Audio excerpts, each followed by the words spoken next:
that started and see what Jeff has to say today. Jeff, good afternoon, sir. We'll just host him and we'll get started. Okay. All right. Good morning. Hi, Jeff. Long time no speak. How are you doing today, sir? I'm great. How are you? Good. We're gonna go and do our elevator pitch showdown as we normally do. Jeff, you've seen it, how it works. We jump into an elevator together. We have 1 minute, and you get to pitch your idea, and then we'll try to add a little bit of value. Jeff, hopefully you've enjoyed some of the ones that you just saw recently, right? Evolve, develop, create an environment where we're open to kind of different inflection points and see where this goes. And if you would like, I'm happy to play the role of the CEO of MindMiner for 90 seconds and pitch your idea back to you, right? With no preparation, right? So that's kind of the plan today. Jeff, just so everyone else knows, where are you calling from, sir? I'm calling from Denver, Colorado. All right. We're going to kick off the session today from Denver, Colorado. We actually had a chance to travel the world, I guess, today. We went to a lot of ski-friendly places today, though, right? We're in Montreal and Calgary, and now we're in Denver. Not a lot of skiing happening in Delhi, by the way, right? It's they don't get enough snow there. But that being said, Jeff, what we're going to do is we're going to jump in. I'll introduce myself, right? And would love to hear your pitch. Okay. Sounds great. All right. I'll kick off with an introduction, and then your 1 minute will start. Okay. Hi, Jeff. My name is Singh. I'm actually a patent lawyer, and I heard you're working on some interesting stuff in terms of the evolution of ideas, concepts, and rights. So tell me more. Would love to hear about what you're working on and potentially explore investment. Well, sure, Ash. Nice to meet you. I also happen to be a patent lawyer, but I'm really an entrepreneur. Over the last 8 years, I've founded 2 companies and led them through successful exits. I actually was an investor in a 3rd company that just closed a $40 million post-money Series A as well. But more recently, I became the founder of MindMiner. I started MindMiner because society needs better ideas to solve bigger problems. As a patent lawyer, you probably know that the best ideas come from collaboration. And we know that many people with great ideas don't really want to build businesses around their ideas. They just want to sell their inventions to other companies and entrepreneurs. Right now, there's not a great context to easily own ideas that require patent entrepreneurs and innovators require patent lawyers like us. And most people don't have an incentive to collaborate, to find ideas on a crowd scale. So because of the way that society now works and interacts with each other in a distributed way, there's no reason for the best ideas from everyone not to rise to the top, and for the best products not to be built in an innovation meritocracy. So that's why I built MindMiner. MindMiner is a social innovation platform that uses AI and blockchain tech to crowdsource and transact new innovation.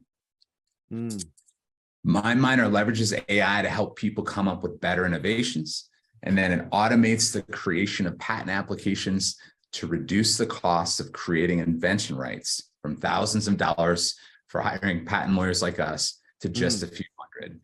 Got it. Then MindMiner uses blockchain to distribute rewards to solution creators by creating a self-enclosed innovation economy. MindMiner encapsulates invention rights that come from filed patent applications as idea NFTs to make anyone's innovation easier to buy and sell, or to make it easier to combine ideas with other people's ideas. So to crowdsource ideas with me and to test our platform out to build patent pending NFTs, you can visit mindminer.io. Okay. And I'm looking for $500,000 to help build out the UI, finish the app, and cultivate our core group of users. Thanks for your time. Awesome. Thank you very much.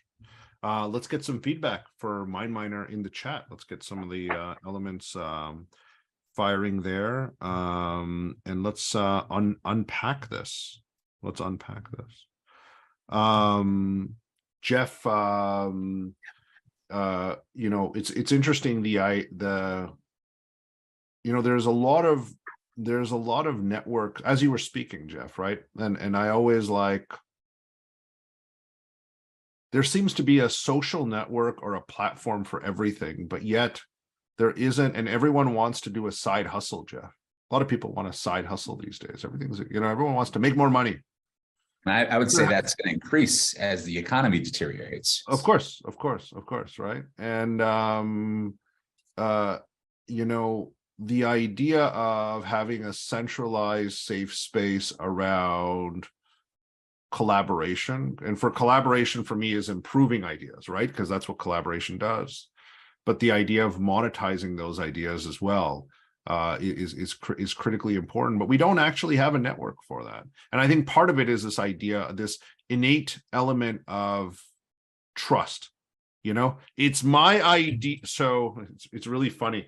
Jeff, over the last 15 years that I've had the opportunity to sit on the other side of the table as an investor, there's people that will come to me and they'll pitch. Before they pitch, they're like, can you sign an NDA? Because I don't want you to talk about my idea to anyone else. And, Jeff, I stopped doing that, because what would happen is somebody would pitch me an idea, and just by way of our network, I would hear the same idea, within the month, right? Like I hear the idea over and over again. And so a lot of people don't really understand that ideas themselves, although novel, sometimes are influenced by a lot of different elements that are around you, right? Something happens. Like music, right? Yeah, of course, right. And that's no real original music. If you really think. And that's why some of the music on Spotify that's really trending is terrible. But that's a different conversation, right? Well, I have an opinion on that. But Jeff, I want to talk about the mindset of the ideator for a second, right? Because the first question for me is, people like to hold their ideas to their chest and they don't want to share because they worry about the question. And one of the gentlemen on the Dwight on the chat, what is the risk of the theft of the idea? So let's talk a bit about that, Jeff, because I think that's a critical path before we kind of ignite and unpack and take the platform forward. So tell me more about that. Well, my first response to that is, at some point, if you are going to build an idea into a product and try to sell it, you're going to make the idea public, or you're going to expose the idea. Yeah.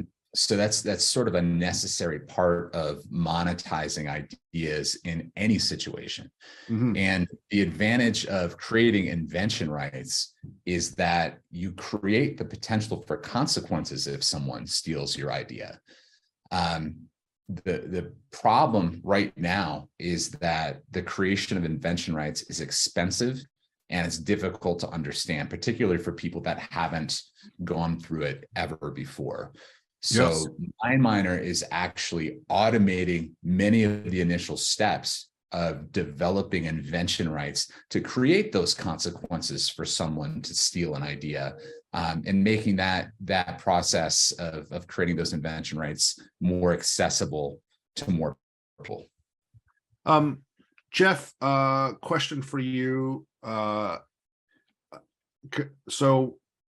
next question is more around the idea of an NFT. Like the way I understand it, just to kind of, and we've spent a lot of time in the Web3 space and the crypto space, and if I understand correctly, the way you kind of want to build this model is you come onto the platform with your idea. You can kind of register your idea, work with others to continue to collaborate. And if I add a value add, right, that enhances your idea, I can have a small role to play. You know what I mean? So, I have like a 1%, 1% of the evolution of your idea. Basically, it's a smart contract that develops over time, and then once it's exploited, the people that contributed to it are given their fair share. Right? Is that fair to say? We'll just grab you off of mute. There you go. Go ahead. We'll just grab you off of mute. Sorry, I think you just got to hit it one more time. No problem. I'm sorry about that. No problem. No problem. Go ahead. So conceptually, you're on the right track. Right now, NFTs are commonly associated with images and artwork. So they encapsulate the copyright in artwork. Invention rights are an encapsulation of an idea that is articulated as a patent application and filed as a patent application. So if you create, to go back, we've got so many skiers. So we'll use a pair of skis as an example.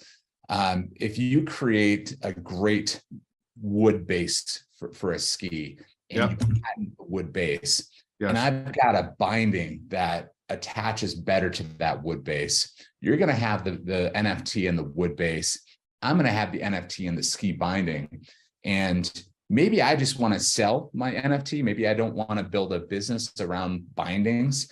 And maybe you want to build a business or create a better invention featuring my NFT and then sell that to another business. What you could do is simply buy my NFT, then have both patent rights or both invention rights in both the binding and the wood base, and then combine that into a meta NFT or a meta invention and sell that or commercialize it otherwise moving forward. So that's the monetization model. And then let me just take it one step further. If I, to build my binding, worked with a mechanical engineer who had a great brake for the binding, and that brake was created as a solution on MindMiner by that mechanical engineer.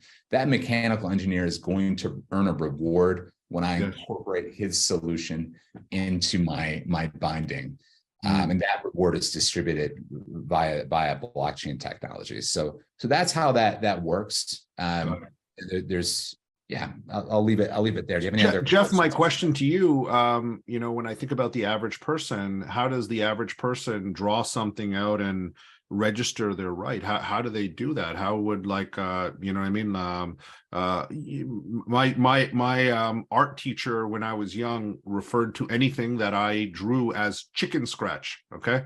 I still don't know what that means, but the way she said it leads me to believe that I wasn't an artist.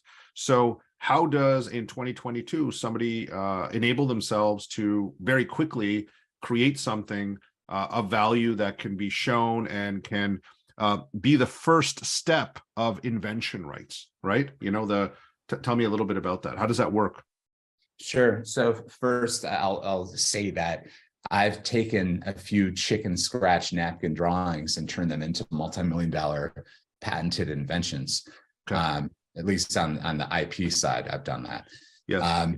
As far as the average person, maybe who isn't familiar with the formality requirements or how to put a patent application together, MindMiner handles all of that or at least a lot of that from the onset. First, we leverage a part of the patent system called the provisional patent application, which has less formalities than a non-provisional utility patent application. I don't really want to go into how patents are prosecuted. This is a little bit outside of the scope of MindMiner. As a patent attorney, I'm sure you would appreciate that. Yeah. But a provisional application has less formalities, and we're able to leverage that. We're also able to leverage AI. It's amazing what AI has done, both in terms of generative text and also generative images, particularly in the last 6 months. So, with regard to generative text, to get the best articulation of an invention, particularly for someone that is a novice with regard to patent prosecution, the right questions have to be asked. And what we've built with MindMiner is a tool to granularize questions relevant to problems and solutions to best articulate innovation so that AI can effectively function to produce text that's relevant to a patent application. And then we can combine that granularized text and reformat it into a patent application. On the Understood. One thing that I and generate really incredible images. And it's amazing now that we're able to not only generate images that are appropriate for a provisional application with less formalities. AI is getting so good that it's actually starting to generate patent quality images. It's really amazing to watch as it unfolds in real time. And Jeff, that's how we do it. So Jeff, I did say that I was a patent lawyer, but I'm acquired I'm one of the third generation patent lawyers from my dad. So I'm like one of those trust fund babies that doesn't understand the market, right? So can you tell me, I want to understand where we are in the market space around, so two things. First off, with what you said, Jeff, is it safe to say with the generative AI? Okay. And so for everyone that's listening in, one of the big topics right now is generative AI around being able to say a couple of words and then suddenly a computer can draw stuff. Do you know what I mean? So like, for instance, Jeff, if you said, hey, draw me a handsome Sikh, right? It would draw me. Do you know what I mean? Because I've been trying to train AI that I'm a handsome looking guy, but you get my point, right? It would draw the whole, you know what I mean? You don't have to sketch anymore. So you have that element in place. My question to you is, do you think generative AI can get to the point where after they put their text and their image in, it could tell them if it's defensible or not? Well, first, all right. So the answer is yes. I do think that it can answer those questions, at least to some extent. Right. So you use the example of generate, a handsome Sikh, right? Yeah. What would be probably better in the context of AI is come up with a more detailed description, right? So instead of generating a few words, you might say something like, well, generate a descendant of a Viking who likes to ski and works out regularly. Sure. And I like that. It's got the six pack. I like that. Right? Yeah. So, but the point is, you want to give AI more context, because then the outputs will be much more precise. Yeah. Got it. So that's relevant to your specific question, which really gets at patentability searching. Yes. Like the availability of a patent for an idea. While I do believe that we can get there, what's more important and what is consistent with the way that patents are prosecuted is to get a provisional application filed before you do your patent search, because we're on a first to file system and the earliest filing date is most important. Yeah. And as you know, the last thing I'll mention on that topic is while often in patent applications, there are elements of the patent application that are determined to become that are determined to be unpatentable due to some prior art issue.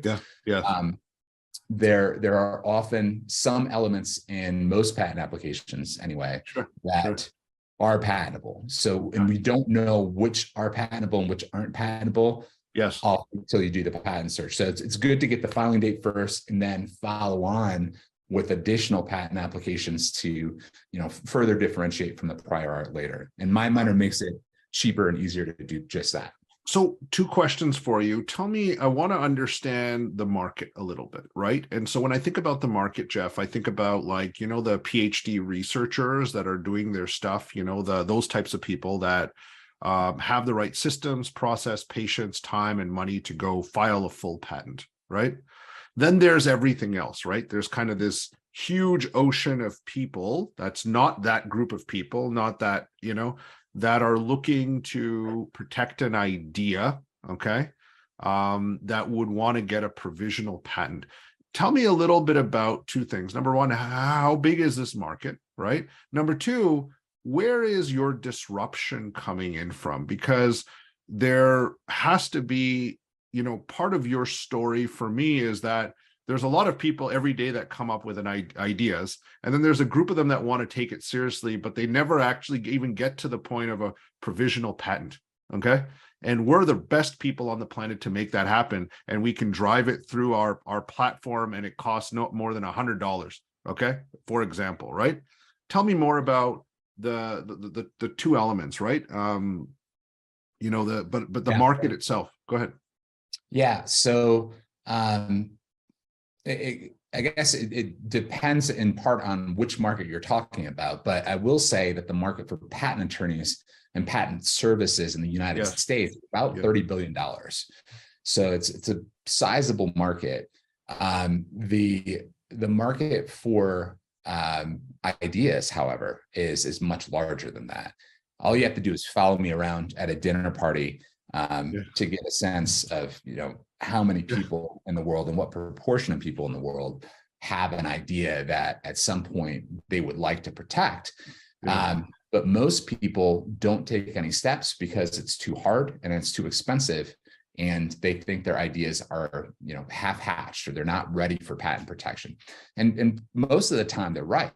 But when you get the cost of prosecuting a patent down to a few $100s from several thousand, that changes the calculus dramatically and opens up a market that doesn't exist yet.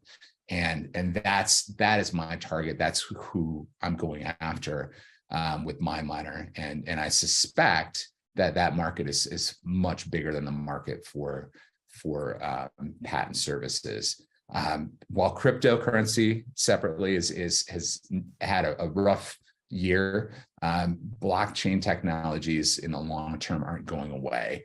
And the market cap for cryptocurrency as of this year is about $1 trillion.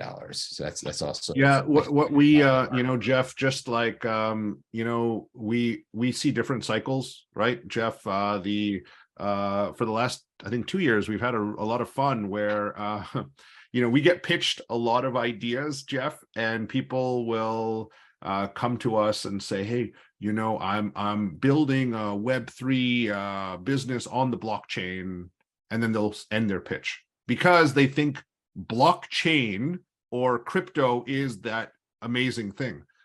And what's happening now and coming into 2023, the only companies that are going to survive in the Web3 space are the ones with the right unit economics. And Jeff, that's why I kind of dug a little bit deeper on the smart contract. Do you get what I'm saying?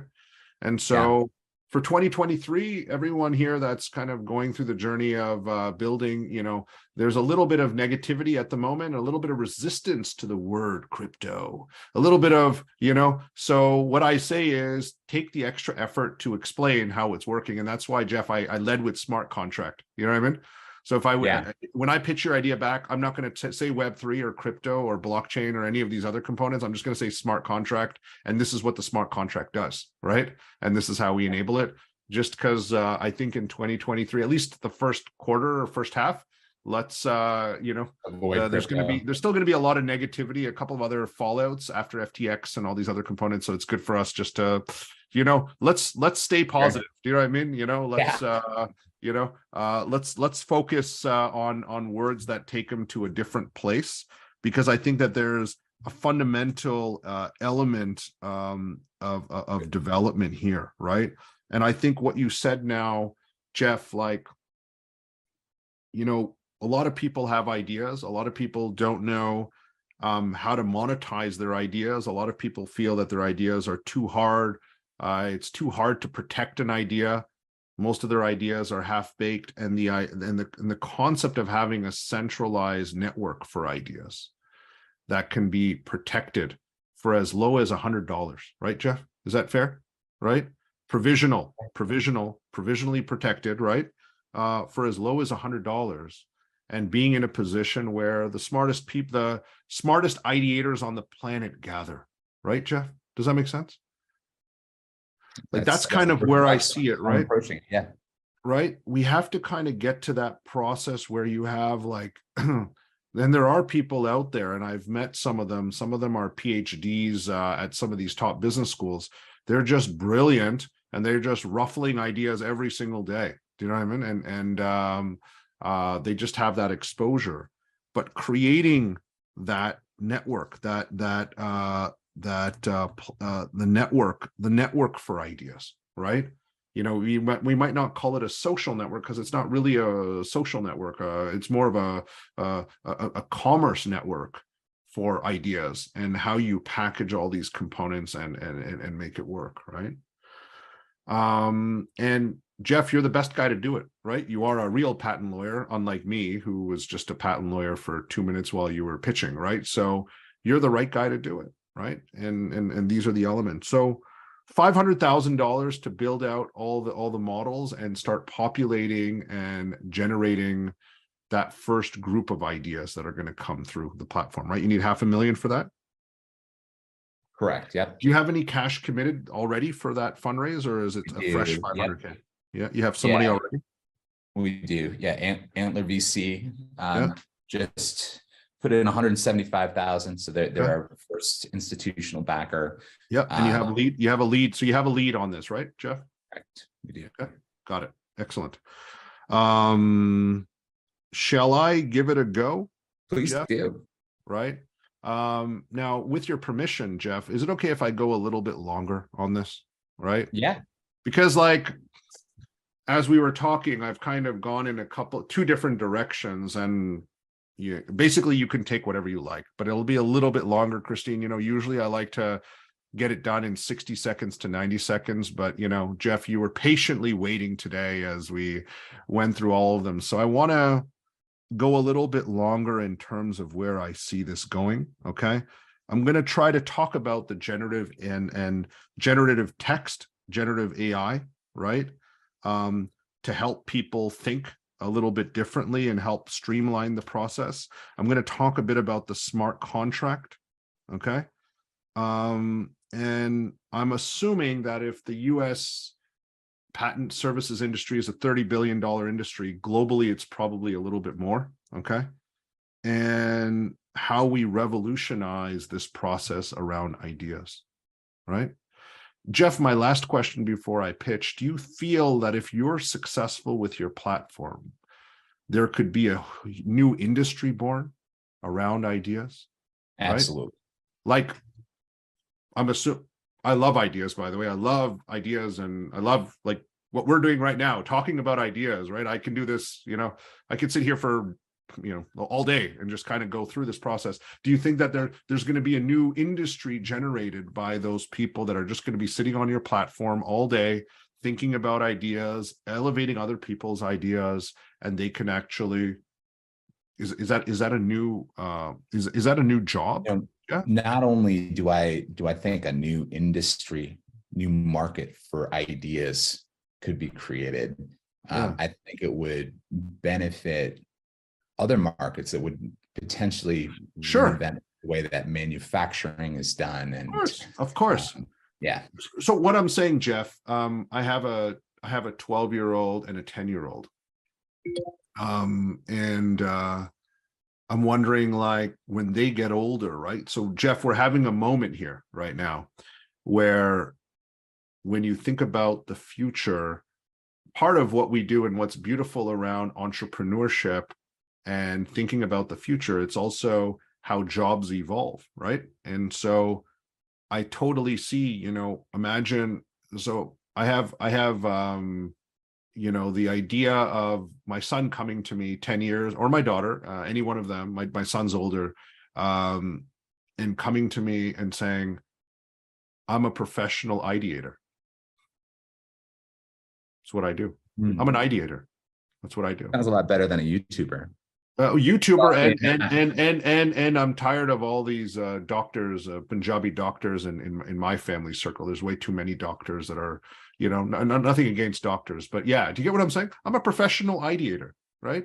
Yeah, actually, YouTubers are good, but like sometimes TikToker, like when I hear influencers. Not all YouTubers are good, by the way, Jeff. I'll just tell you that, especially the ones that are coming on my feed. But you get my point, right? Yeah. Like, I can do it and I can earn enough money. And through this journey, I know that I'm putting my ideas to work. And if you're a good ideator, absolutely, you are making the world a better place because you're collaborating and, you know. So there's a next generation job that you're creating. You're creating an industry, Jeff. Does that make sense? Right? Yeah. And no offense to the patent lawyers, okay? But if you actually succeed, you might be able to lower the patent services market, okay? It might actually increase because of the sheer volume, but most of the volume, when you think about patent services, correct me if I'm wrong, there's services where you say you can't protect it versus you can, right? And when you can, that means that the patent services industry is positive versus negative, right? And so you might grow the patent services space, but mainly for positive elements, because there's more ideas, there's more defensible ideas, there's better ideas that are going to transform pharmaceuticals, that are going to transform manufacturing, that are going to improve supply chain, right? So cars aren't going to be expensive anymore because they've been expensive for too long, and I want to upgrade my car. But that's a different conversation, right? Like, these are the elements, Jeff, that I see, right? You're an industry creator, Jeff. Does that make sense? That's what you're doing. MindMiner happens to be the enabler around this.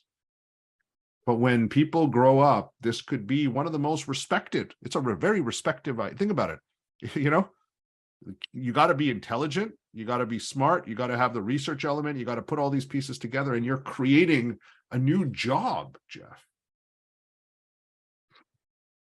I think there's a buzz around creators in general, right? I mean, I'm more in the context of YouTubers, but these are people that are making, in some cases, hundreds of millions, like Mr. Beast. Yes. Are you familiar with Mr. Beast? We all have wasted time, and we all get the Mr. Beast videos. Yes, we do. I mean, that guy's it's 9 figures. Yes. What he's generating. And he's a creator, right? Yeah. So that energy that's going into creating things that aren't necessarily beneficial to humanity, and yes, the Web3 part of it, right? I mean, there's so much energy that's gone into dog coins, right? What if you tie a smart contract to an intangible asset that's reflected in real accounting and GAAP accounting? There's a section for intangible asset that incorporates intellectual property, right? Yes. So what if you could tie a coin to an intellectual property asset that's generated out of thin air? And what if you could, somehow create a constraint to make sure that every coin that's generated benefits from an unlimited pool of incoming intangible assets, so that each individual coin increases in value in another idea. So that's the part of it that I'm building to incentivize ideas, right? There needs to be an internal economy to support and incentivize ideas while these ideas are being created. So that's the way I'm thinking about it. All right. Let's give this a go. Okay. Collaboration. We talked about the rights, right? Invention rights, the provisional patent, generative AI, the industry, the $30 billion industry, market, the ideas. Okay. All right, Jeff. I'm ready to be CEO. Okay. But just for 2.5 minutes, if that's okay. Okay. So, Jeff, I want you to tell me about your idea. So you get to introduce I need to know who you are, by the way, because part of the more, what the more stressful thing around this, Jeff, is that I tell people to introduce themselves, and then I will not only pitch your idea with no preparation, I will try to actually customize it to your personality persona. Okay. Oh yeah.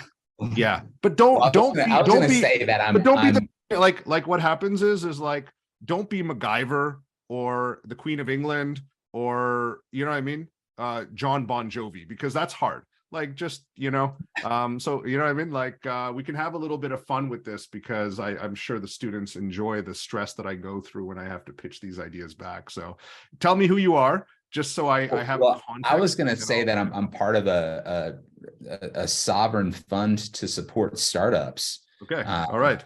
Okay. And So yeah, you can be from Temasek Holdings in Singapore. How about that, right? Because I okay, know that you sounds have some good. exposure, right? So introduce yourself so I kind of know who I'm speaking to, right?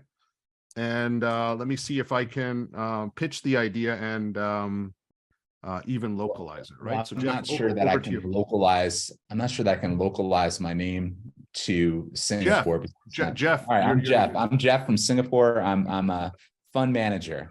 Nice to meet you. excellent, Jeff. I appreciate your time. I know that it's late your time in Singapore, so I appreciate you making some time today.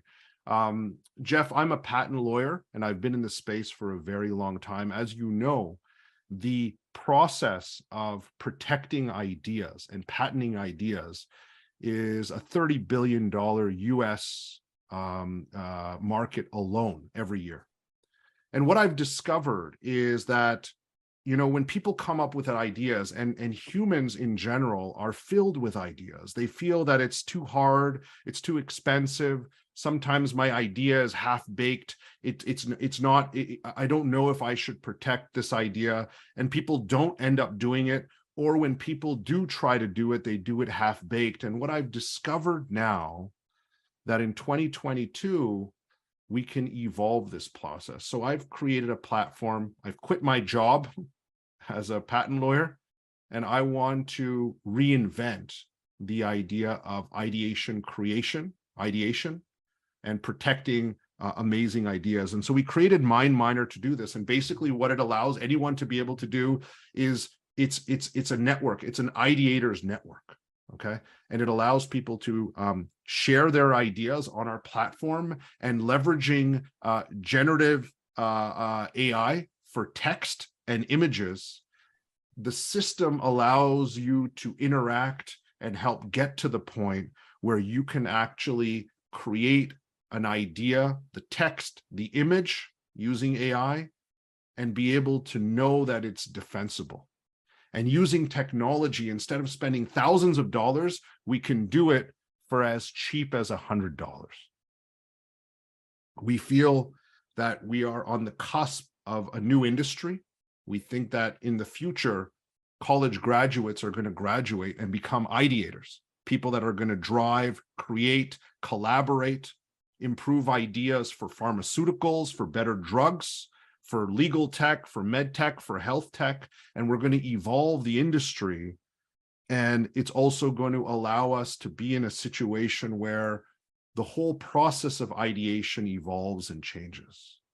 So we think about, when we come up with an idea, you go on GoDaddy and you book and you reserve your domain name. We're going to be the next generation place where you can actually, for $100 or less, protect your idea and develop your idea and monetize your idea for years to come. I'd love to chat to you a little bit more about how we've made this work, how our smart contract system allows people to submit, collaborate, and monetize their ideas, and how we're going to make this revolution happen. And would love to see if we can start this journey in Singapore, where we know the rule of law is important, and the idea of IP protection is very, very important in Singapore and the rest of the region. Would love to chat over a coffee or a kopitiam in Singapore and chat more. Thank you very much.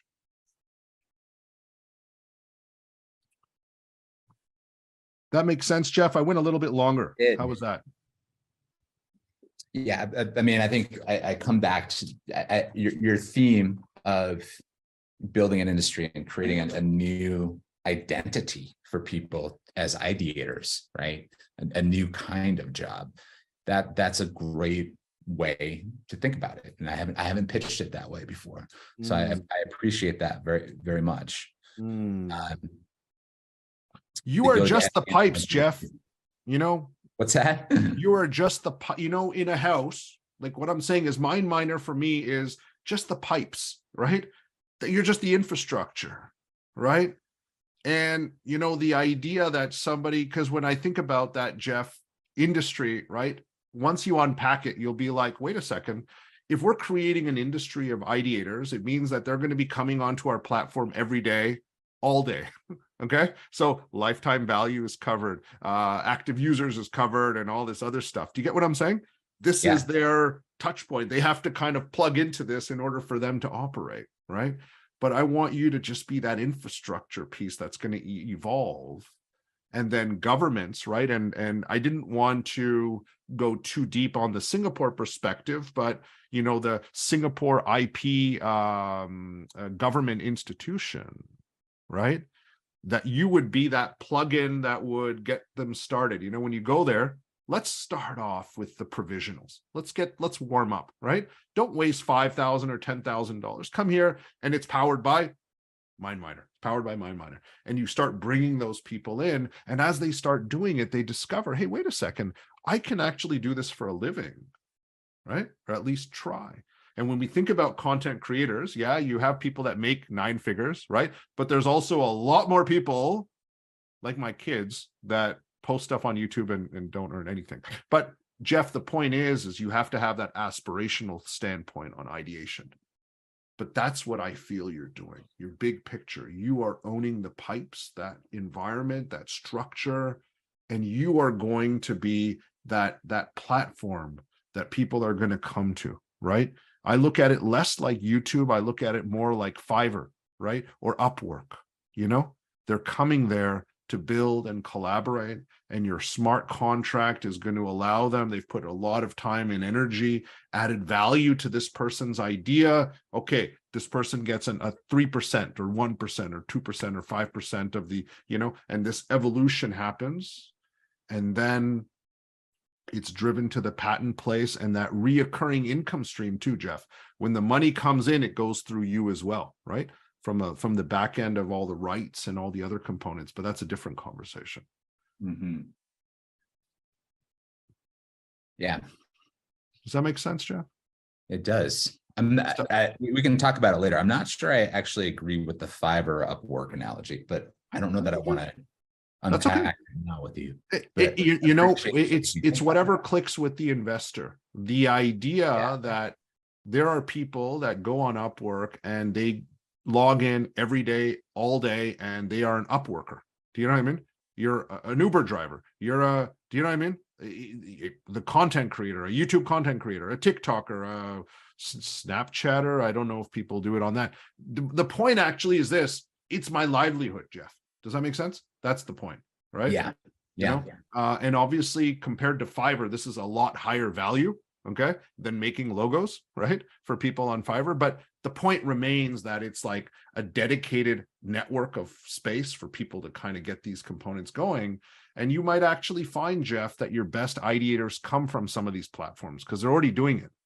But there isn't that dedicated place for them to monetize and structure themselves and leverage their brains, because there are some brilliant minds out there, Jeff, right?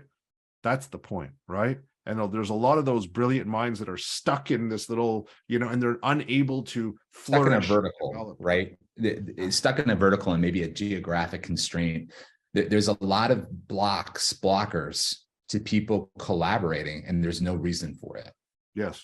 Yeah. That's the underlying insight. And that's what we see, diversity, right? And I know a lot of people think about diversity in terms of like, hiring somebody of color or hiring a female or all that stuff. Actually, diversity matters, Jeff, right? Coming back to Singapore. Are you familiar with the book, The Wisdom of Crowds? Have you ever read that book? Of course. Yeah. Of course. That's the thing actually is this, right? You look at success of countries, right? In 2022, Singapore, as you mentioned, is one of the most successfully well-run countries because they figured out diversity, right? The collaboration component, right?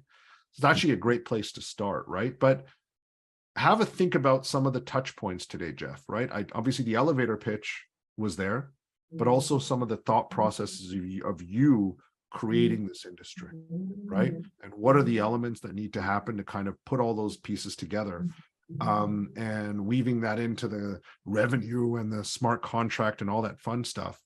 And I think that's a $100 million business. Easy, Jeff, easy. Okay. You've already had some successes under your belt, so you need to aim a little bit higher, Jeff, right? You know what I mean? We got to push the envelope a little bit on what you're doing, right? and hopefully you did you find value today, Jeff, on that Absolutely. front? You know, Absolutely. you know, I wanted to mention quickly, because Yes. we're talking about Singapore, Yes. and to follow on our earlier conversations, Yes. Singapore does have a provisional patent application, and it mirrors. I did some looking into that, and it mirrors the U.S. patent system in that way.